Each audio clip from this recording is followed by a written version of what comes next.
नमस्कार साथियों, स्वागत है आप सभी का आज के सेशन में। और आज हम जनरल साइंस के 100 क्वेश्चनों का रिवीजन करने वाले हैं। क्वेश्चन रीच करें जिसमें यदि आप किसी भी exam SSC, railway, LP, bank या पुलिस किसी भी एग्जाम की तैयारी कर रहे हैं तो ये क्वेश्चन आपके लिए बहुत ही इंपॉर्टेंट साबित होने वाले हैं। तो आइए शुरू करते हैं आज का सेशन। आज के सेशन का पहला आपका क्वेश्चन है वो है इकाई समय में तय की गई दूरी क्या कहलाती है। तो इकाई समय में तय की गई दूरी वो आपकी चाल कहलाती है। नेक्स्ट क्वेश्चन आपका है इकाई समय में निश्चित दिशा में तय की गई दूरी क्या कहलाती है। यदि एक निश्चित दिशा में दूरी तय की जाती है उसको हम वेग कहते हैं। नेक्स्ट क्वेश्चन आपका है कि सदिश राशियों में क्या होता है। देखिए जो सदिश राशि होती हैं उनमें परिणाम तथा दिशा दोनों होते हैं, उन्हें हम सदिश राशियां कहते हैं। नेक्स्ट क्वेश्चन आपका है कि अदिश राशियां क्या है, क्या होती हैं अदिश राशियां। देखिए अदिश राशि वो कहलाती हैं जिनमें केवल परिमाण की आवश्यकता होती है, केवल परिमाण होता है। नेक्स्ट क्वेश्चन आपका है कि चाल किस प्रकार की राशि है। तो चाल आपकी अदिश राशि है। अगला क्वेश्चन देखिए किस बेग बेग किस प्रकार की राशि है। तो बेग आपकी सदिश राशि है। नेक्स्ट क्वेश्चन आपका है कि निश्चित दिशा में स्थान परिवर्तन को क्या कहते हैं। तो निश्चित दिशा में स्थान परिवर्तन को विस्थापन कहते हैं। नेक्स्ट क्वेश्चन आपका है कि क्या विस्थापन शून्य हो सकता है। तो हाँ, विस्थापन शून्य भी हो सकता है। अगला क्वेश्चन देखिए क्या तय की दूरी शून्य हो सकती है। नहीं, दूरी कभी भी शून्य नहीं हो सकती है, लेकिन विस्थापन आपका शून्य हो सकता है। अगला क्वेश्चन आपका है वेग में प्रति इकाई समय में होने वाले परिवर्तन को क्या कहते हैं। तो वेग में प्रति इकाई परिवर्तन होने वाले समय को कहते हैं त्वरण। अगला आपका क्वेश्चन है कि त्वरण और विस्थापन किस प्रकार की राशियां हैं। तो त्वरण और विस्थापन आपकी सदिश राशियां हैं। कैसी आपकी राशियां हैं, सदिश राशियां हैं। अगला क्वेश्चन आपका कि न्यूटन का प्रथम गति का नियम क्या कहता है। जो प्रथम नियम आपका कहता है कि कोई वस्तु गतिशील है तो वह गतिशील है, गतिशील ही रहेगी, और यदि स्थिर है तो वह स्थिर ही रहेगी जब तक कि उसमें कोई बाह्य बल प्रयोग ना किया जाए। नेक्स्ट क्वेश्चन आपका देखते हैं क्या है कि विराम के जड़त्व का उदाहरण क्या है। विराम की जड़त्व का उदाहरण क्या है कि रुकी हुई गाड़ी में अचानक चलने पर यात्री पीछे की ओर झुक जाते हैं, तो यही विराम के जड़त्व के नियम का एक उदाहरण होता है। नेक्स्ट क्वेश्चन आपका है कि गति के जड़त्व का उदाहरण क्या है। तो ये विराम का था। और गति के जड़ का क्या उदाहरण है, चलती गाड़ी में अचानक रुकने पर यात्री आगे की ओर झुक जाते हैं, तो ये क्या है, गति की जड़त्व का उदाहरण है। अगला देखिए डंडे से प्रहार करने पर कोट की धूल क्यों झड़ जाती है। तो विराम के जड़त्व के कारण। नेक्स्ट क्वेश्चन आपका है बल की परिभाषा न्यूटन के किस नियम से प्राप्त होती है। तो न्यूटन के प्रथम नियम से बल की परिभाषा प्राप्त होती है। अगला क्वेश्चन देखिए बल क्या है। बल क्या है, बल वह भौतिक कारण है जो किसी वस्तु की अवस्था को परिवर्तन कर सकता है या परिवर्तन करने का प्रयास करता है। अगला क्वेश्चन जिस बल का परिणाम शून्य नहीं होता उसे क्या कहते हैं। उसे हम कहते हैं असंतुलित बल। नेक्स्ट क्वेश्चन देखिए क्या है कि अगला क्वेश्चन आपका है न्यूटन का तृतीय नियम, न्यूटन का तृतीय नियम क्या कहता है। तो न्यूटन का तृतीय नियम कहता है कि प्रत्येक क्रिया के बराबर परंतु विपरीत दिशा में प्रतिक्रिया होती है, इसे क्रिया और प्रतिक्रिया का नियम भी कहते हैं। नेक्स्ट क्वेश्चन संवेग संरक्षण का सिद्धांत क्या है। तो संवेग संरक्षण का सिद्धांत आपका होता है कि बाहरी बल के अभाव में निकाय का कुल संवेग अपरिवर्तित रहता है। नेक्स्ट क्वेश्चन अभिकेंद्री बल क्या है। तो केंद्र वृत्त में केंद्र की ओर लगने वाले बल को अभिकेंद्री बल कहते हैं। नेक्स्ट क्वेश्चन आपका है अपकेंद्री बल। देखिए अपकेंद्री और अपकेंद्री बल थोड़ा सा डिफरेंट है। वृत्ताकार गति में वस्तु द्वारा अन्य वस्तु पर लगाया गया बल आपका अपकेंद्री बल कहलाता है। अगला क्वेश्चन पृथ्वी का सूर्य के चारों ओर घूमना किसका उदाहरण है। तो है अपकेंद्री बल का उदाहरण है। नेक्स्ट क्वेश्चन कपड़े सुखाने की मशीन किस सिद्धांत पर कार्य करती है। तो यह अपकेंद्री बल के सिद्धांत पर कार्य करती है, कपड़े सुखाने की मशीन। नेक्स्ट क्वेश्चन बल द्वारा पिंड को अक्ष के चारों ओर घूमने की प्रवृत्ति को क्या कहते हैं। तो उसे बल आघूर्ण कहते हैं। नेक्स्ट क्वेश्चन बल आघूर्ण किस प्रकार की राशि है। तो बल आघूर्ण आपकी सदिश राशि है। नेक्स्ट क्वेश्चन पृथ्वी किसी वस्तु को अपने केंद्र की ओर किस बल से खींचती है। तो वह भार के बल से खींचती है, इसको क्या गुरुत्वाकर्षण भी कहते हैं। नेक्स्ट क्वेश्चन कार्य किस पर निर्भर करता है। तो कार्य लगाए गए बल और विस्थापन के गुणनफल पर निर्भर करता है। नेक्स्ट क्वेश्चन पृथ्वी पर पलायन वेग कितना है। तो पृथ्वी का पलायन कितना है? 11.2 किलोमीटर प्रति सेकंड, यानी कि इस स्पीड से कोई भी वस्तु चलती है तो पृथ्वी से बाहर जा सकती है।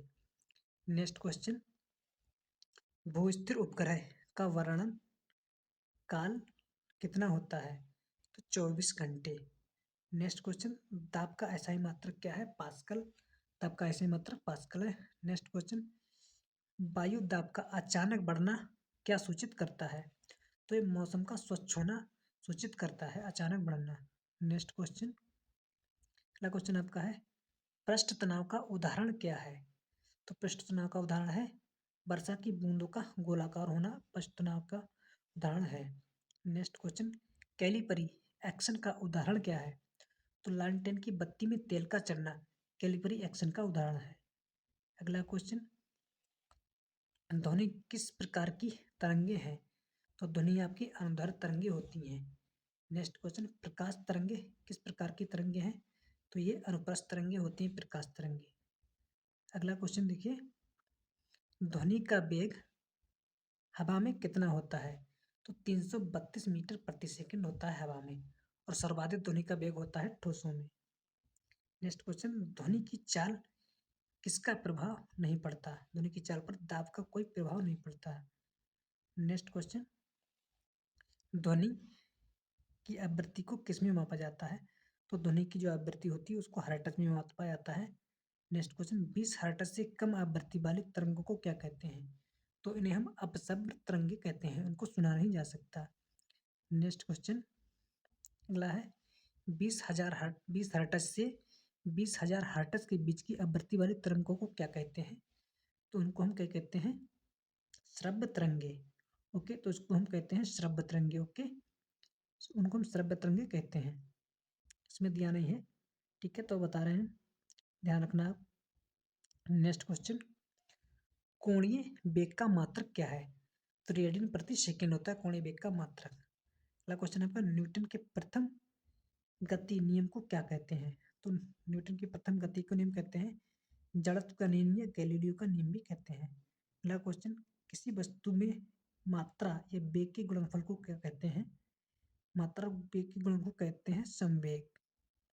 ठीक है, संवेग कहते हैं। अगला क्वेश्चन देखिए, न्यूटन के द्वितीय गति के अनुसार बल और संवेग का संबंध क्या है?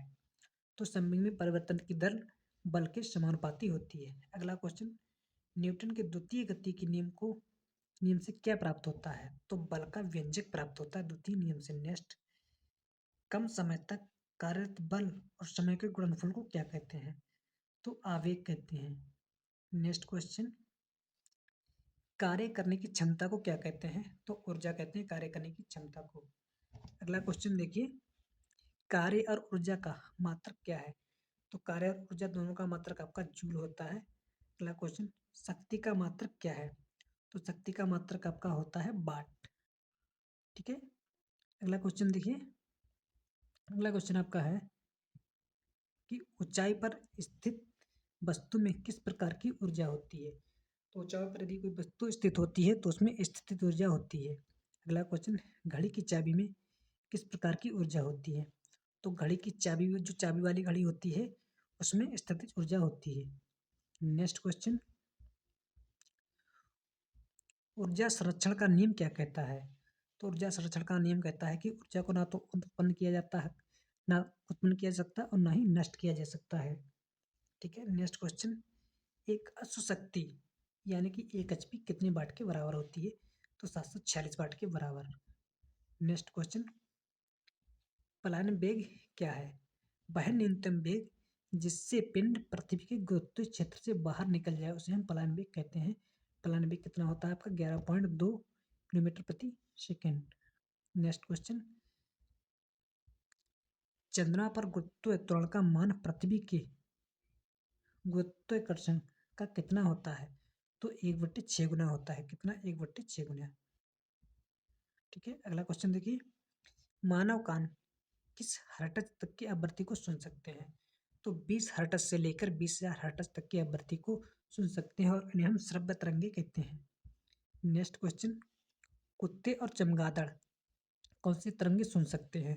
तो ये 20,000 हर्ट्ज से ऊपर की तरंगों को भी सुन सकते हैं। अगला क्वेश्चन, पराशर तरंगों का उपयोग कहाँ किया जाता है? तो यह समुद्र की गहराई मापने, ट्यूमर का पता लगाने और वायुयान तथा घड़ियों के पुर्जों की साफ सफाई करने में इसका उपयोग किया जाता है। नेक्स्ट क्वेश्चन, प्रतिध्वनि सुनने के लिए श्रोता और परावर्तक सतह के बीच न्यूनतम दूरी कितनी होनी चाहिए? तो न्यूनतम दूरी 17 मीटर होनी चाहिए। ठीक है, प्रतिध्वनि और प्रतिध्वनि सुनने के लिए। अगला क्वेश्चन, लोलक और परावर्तक किस पर निर्भर नहीं करता? तो लोलक के द्रव्यमान पर निर्भर नहीं करता। नेक्स्ट क्वेश्चन आपका है, कान पर ध्वनि का प्रभाव कितनी देर तक रहता है? तो 1/10 सेकेंड तक रहता है। ठीक है, अगला क्वेश्चन देखिए। अगला क्वेश्चन आपका है, CP माइनस CB बराबर R सूत्र को किस नाम से जाना जाता है? तो इसको मेयर के सूत्र के नाम से जानते हैं। अगला क्वेश्चन देखिए, ध्वनि रात में दिन की अपेक्षा अधिक दूरी तक क्यों सुनाई देती है? तो ये ध्वनि के अपवर्तन के कारण रात में। ओके, नेक्स्ट क्वेश्चन, दूरी मापने की सबसे बड़ी इकाई कौन सी है? तो दूरी मापने की जो सबसे बड़ी इकाई होती है वो आपकी होती है पारसेक। नेक्स्ट क्वेश्चन, संवेग दुगना करने पर गतिज ऊर्जा कितनी हो जाती है? तो गतिज ऊर्जा हो जाती है 4 गुनी। नेक्स्ट क्वेश्चन, वो स्थिर उपग्रह किस दिशा में घूमता है? तो पश्चिम से पूरब की ओर घूमता है। नेक्स्ट क्वेश्चन, जब बैरोमीटर का पाठ्यांक एकांक नीचे गिरता है तो क्या होता है? एकांक नीचे गिरता है तो क्या होता है? तो आंधी आने की संभावना होती है। नेक्स्ट क्वेश्चन, अपेक्षाकृत घनत्व किस यंत्र में मापा जाता है? अपेक्षित घनत्व किस यंत्र से मापा जाता है? तो हाइड्रोमीटर से। नेक्स्ट क्वेश्चन देखिए, ढोलक की लंबाई बढ़ने पर आवर्तकाल पर क्या प्रभाव पड़ता है? तो आवर्तकाल बढ़ जाता है लंबाई बढ़ने पर। नेक्स्ट क्वेश्चन, पारा किस तापमान पर जमता है? जो पारा दो है -39 डिग्री सेल्सियस पर जमने आता है। नेक्स्ट क्वेश्चन देखिए, अगला क्वेश्चन आपका, ठोसों में ऊष्मा का संचरण किस विधि में होता है? तो ठोसों में ऊष्मा का संचरण है वो चालन विधि से होता है। अगला क्वेश्चन, मोटर कार के साइड मिरर में किस दर्पण का उपयोग होता है? तो उसमें होता है उत्तल दर्पण का उपयोग। नेक्स्ट क्वेश्चन, लेंस की क्षमता का मात्रक क्या है? तो लेंस की जो क्षमता होती है आपकी वो डायोप्टर में मापी जाती है। किसमें? डायोप्टर में। अगला क्वेश्चन, इंद्रधनुष में किस रंग का के बीच का रंग कौन सा होता है? इंद्रधनुष के बीच का रंग होता है आपका हरा। ठीक है, नेक्स्ट क्वेश्चन, प्राथमिक रंग आपके कौन से हैं? तो प्राथमिक रंग आपके होते हैं R/B। ठीक है, इस तरह से याद रखना, R/B। ठीक है, यानी कि लाल, हरा और नीला।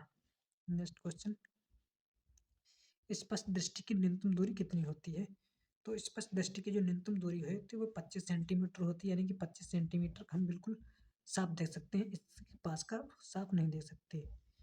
नेक्स्ट क्वेश्चन, इंद्रधनुष किस दिशा में बनता है? तो इंद्रधनुष आपका जाता है सूर्य के ठीक विपरीत दिशा में बनता है। नेक्स्ट क्वेश्चन, निकट दृष्टि दोष के निवारण के लिए किस लेंस का उपयोग किया जाता है? तो निकट दृष्टि दोष के लिए अवतल लेंस का और दूरदृष्टि के लिए उत्तल लेंस का। नेक्स्ट क्वेश्चन, पानी के अंदर हवा का बुलबुला किस लेंस की तरह व्यवहार करता है? तो जो पानी के अंदर बुलबुला बनता है वो अवतल लेंस की भांति व्यवहार करता है।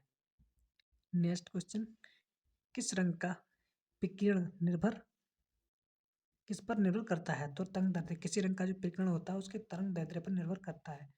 नेक्स्ट क्वेश्चन, न्यूटन का आवेश क्या होता है? न्यूट्रॉन पर क्या आवेश होता है? जो न्यूट्रॉन आपका होता है वो आवेश होता है। ठीक है, इलेक्ट्रॉन पर आपका माइनस आवेश होता है, प्रोटॉन पर आपका धनात्मक आवेश होता है, यानी कि प्लस। नेक्स्ट क्वेश्चन, ताड़ित चालक का उपयोग किसके लिए किया जाता है? तो ऊंचे भवनों की सुरक्षा के लिए ताड़ित चालक का उपयोग करते हैं। नेक्स्ट क्वेश्चन, ताड़ित चालक किस धातु का बना होता है? तो ये तांबे का बना होता है। नेक्स्ट क्वेश्चन, दीर्घ दृष्टि के निवारण के लिए किस लेंस का उपयोग किया जाता है? तो उत्तल लेंस के लिए, यानी कि दूरदृष्टि या दीर्घ दृष्टि। नेक्स्ट क्वेश्चन, विद्युत सेल में किस ऊर्जा का रूपांतरण होता है? तो विद्युत सेल में रासायनिक ऊर्जा से विद्युत ऊर्जा का रूपांतरण होता है। अगला क्वेश्चन देखिए, 1 किलोवाट घंटा को क्या कहते हैं? तो 1 यूनिट कहते हैं 1 किलोवाट घंटा को। नेक्स्ट, लाल रंग का तरंग दैर्ध्य किससे अधिक होता है? तो बैगनी रंग का सर्वाधिक होता है। अगला क्वेश्चन देखिए, गैसों और द्रव्यों में ऊर्जा का संवहन किस विधि से होता है? तो इस संवहन विधि से होता है ऊष्मा का संचरण। अगला क्वेश्चन, सोनोमीटर किसके लिए उपयोग किया जाता है? इस स्वर मापन में सोनोमीटर का उपयोग किया जाता है। अगला क्वेश्चन देखिए, ध्वनि अंतरिक्ष में देखने पर आकाश का रंग कैसा दिखाई देता है? तो काला। नेक्स्ट, बिजली के हीटर में किस तार का उपयोग किया जाता है? तो बिजली के हीटर में नाइक्रोम के तार का प्रयोग किया जाता है। किसका? नाइक्रोम का। अगला क्वेश्चन, 4 डिग्री सेल्सियस पर जल का घनत्व कैसा तो सर्वाधिक होता है? 4 डिग्री सेल्सियस पर। नेक्स्ट, काले रंग की वस्तु क्या कहलाती है? तो सभी रंगों को अवशोषित करती है काले रंगों की वस्तु क्या करती है? ओके। नेक्स्ट, ट्यूबलाइट में किसका लेप होता है? तो आपकी जो ट्यूबलाइट होती है उसके ऊपर फास्फोरस का लेप होता है। नेक्स्ट क्वेश्चन, पृथ्वी पर सूर्य के ऊष्मा कैसे प्राप्त होती है? तो विकिरण के रूप में प्राप्त होती है। अगला क्वेश्चन देखिए क्या है, आकाश का जो रंग होता है वो नीला क्यों दिखाई देता है?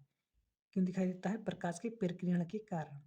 नेक्स्ट क्वेश्चन, चांदी सबसे अच्छी सुचालक है? तो विद्युत की। नेक्स्ट, अचालक पदार्थ कौन कौन से हैं? तो आपके लकड़ी हो गया, कागज, रबड़ हो गई और कागज अचालक पदार्थ हैं। नेक्स्ट, अर्धचालक पदार्थ कौन कौन से हैं? तो कार्बन, सिलिकॉन और जर्मेनियम। ठीक है, ये आपके 3 अर्धचालक पदार्थ हैं और इनका जो है सर्वाधिक प्रयोग होते हैं इलेक्ट्रॉनिक उपकरणों में, जैसे कि आपकी चिप होती है सिलिकॉन की बनी होती है। यहीं तक आपके सवाल थे, यहीं तक आपकी क्लास होती है समाप्त। यदि वीडियो आपको अच्छी लगी है, उपयोगी लगी है, तो वीडियो को लाइक करें और चैनल को कर लें सब्सक्राइब। जय हिंद, जय भारत।